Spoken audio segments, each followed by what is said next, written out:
今天介绍这部2024最新美国恐怖片《怪亲》完整版。这真是一对臭味相投的变态杀手。本片根据真实故事改编而来。话说穿红衣服的女人小乔正开着车在乡间的路上奔驰，没错，她身后有个变态杀手大卡，正拿着枪开着车在追杀她。这家伙的精神状态似乎不太好，但是脑子还算清醒。他紧踩了几脚油门，跟前车把距离拉近一些，然后来个急刹车。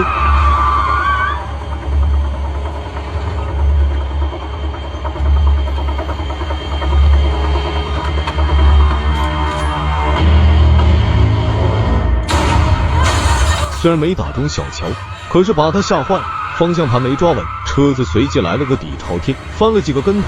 大卡一看没有必要打第二枪了，于是开着车就往小乔驶去。小乔命大，从车里爬了出来，站在马路中间，那意思就是等着大卡开车来撞他。哇塞，看样子小乔也不是善茬，大卡开得太猛了，刹车也要一段时间滑行。等他跑回来，小乔已经不见踪影。不过他依稀记得小乔所跑的方向，于是端着枪追了上去。小乔就在树林里见路就跑。不久他看见一个用粗树枝搭的小窝，很明显这是流浪汉搭建，里面还有小半瓶水。小乔就把水提了出来喝，先喘口气再说，接着把耳根的伤口咬着牙清洗一下，然后接着上路。过了好一会，大卡追到这里来，看见地上丢弃的那些东西，就知道小乔来过这里，于是继续往前追。不久小乔跑出了树林，看见不远处似乎有个农庄，于是爬过铁丝网，来到农场主的家门口。小乔使劲的敲门，老皮特和玛丽战战兢兢打开房门，玛丽手上还拿着防狼喷雾器。小乔说了一声请求帮助，当即就晕倒了。看完这一幕，我觉得本片的恐怖猎杀的氛围营造，那在公路片里算是一流的。大卡具有鲜明的特征，这家伙第一眼望过去就知道是个坏人。我说那么眼熟呢，原来他就是饰演去年大热影片《魔鬼乘客》中的那个变态店员。而小乔也不是好惹的，绝对值得一看。那么两人是怎么认识并发生冲突的？接下来小乔的命运如何？且听金彩彩娓娓道来。原来两人在昨晚酒吧相遇，彼此看得还顺眼，于是就相约去汽车旅馆嗨皮。小乔就觉得大卡像是连环杀手，大卡矢口否认，小乔也就没有再追问下去。两人进入到房间里，就开始卿卿我我。问题是小乔有点特殊癖好，就让大卡把他绑在床上玩杀人游戏。大卡在小乔的同意之下，用双手掐住小乔的脖子。小乔喜欢这种窒息的感觉，直到他真的受不了，就让大卡停手。然后两人啥也不干，就坐在那里聊天。这个小乔也真是能掰扯，一聊就好几个小时过去了，最后把大卡搞毛了，于是就把小乔再次锁起来，打了几耳光。两人正式翻脸，大卡竟然还说小乔是个变态女人。我看两人也是半斤对8两，小乔毕竟还是女人，都被吓哭了，不停哀求大卡放过自己。大卡当然不砍了，他心里想好不容易才把这个难以驯服的小妞抓住，不过他看见小乔梨花带雨的样子，顿时心又软了下来，还是把小乔放了，口里不停的道歉，这完全跟之前所想不是一样的。没想到小乔突然又笑了起来，夸奖大卡刚才做的对，太符合他的胃口了。不过他说要喝水休息一下，大卡只好随他。小乔接着表示今天是他的生日，就让大卡一起跟他嗑药庆祝他的生日。大卡想了几秒之后竟然答应，不过大卡这次上当，由于嗑药过量，身体出现迷糊的症状。小乔顿时看出来了，现在就是他反手一击的时候，于是一把推开大卡，穿上鞋子。你说大卡迷糊吧，他也看出来小乔要干嘛，就在那里苦笑着，然后对小乔说干脆各自回家吧。小乔表面上答应了，然后回到洗手间，从包里拿出来匕首和电棍，然后出去就要对大卡发动攻击。哪知大卡已经爬在过道上迷糊了，小乔上前就把大卡拖回房间，然后把大卡的上衣脱了，两只手绑起来，嘴巴塞上大卡自己的臭袜子，然后用匕首在大卡的胸前刻起字来。10秒以后大卡完全晕过去。小乔心满意足的回到洗手间，擦拭手上的血迹，就开始翻弄大卡的钱包。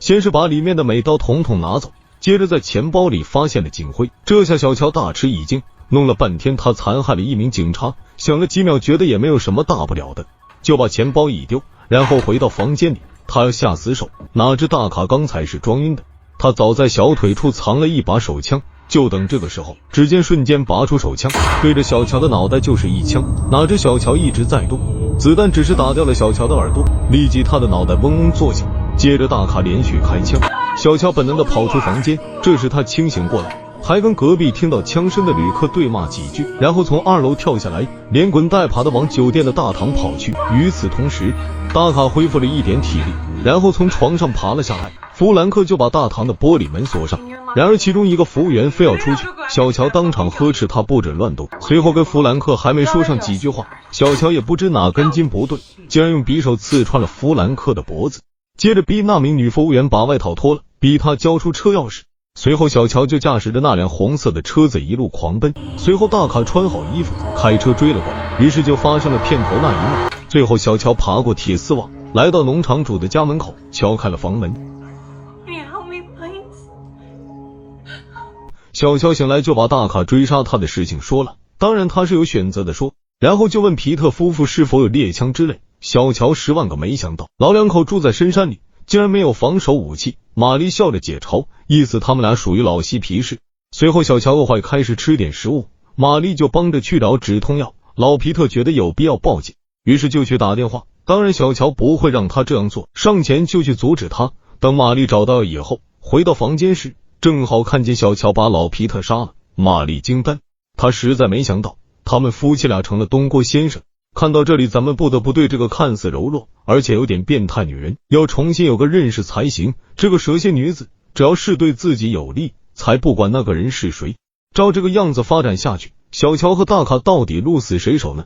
咱们接着往下看。小乔接着命令玛丽把手举起来，然后向玛丽保证他不会杀了她，只要她乖乖听话。小乔就让玛丽用铁链把自己锁起来。玛丽想了想，就告诉小乔在屋外的库房有锁和铁链，于是小乔就押着玛丽走向院子里的库房。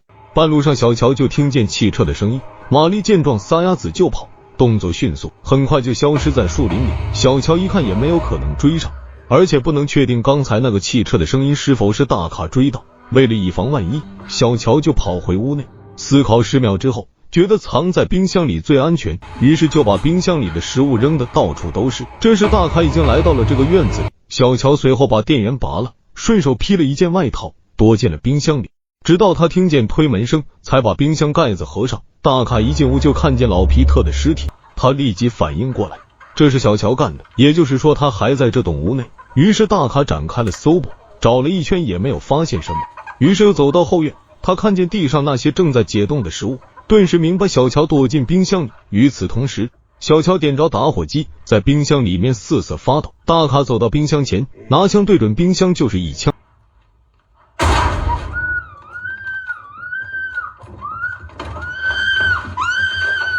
最后小乔安静了下来，大卡就拿着一个凳子坐下来思考下一步怎么办。他知道小乔肯定在装死，于是就用手铐把小乔铐起来，然后到2楼的卧室跟好友打了一个电话，让好友开车来接他。回到冰箱处，小乔不装了，直愣愣地看着大卡，两人对骂起来。最后大卡表示自己大概率会被判处无期徒刑。小乔接着对吃牢饭发表了一番感慨，竟然还引起了大卡的共鸣。没想到他又上当。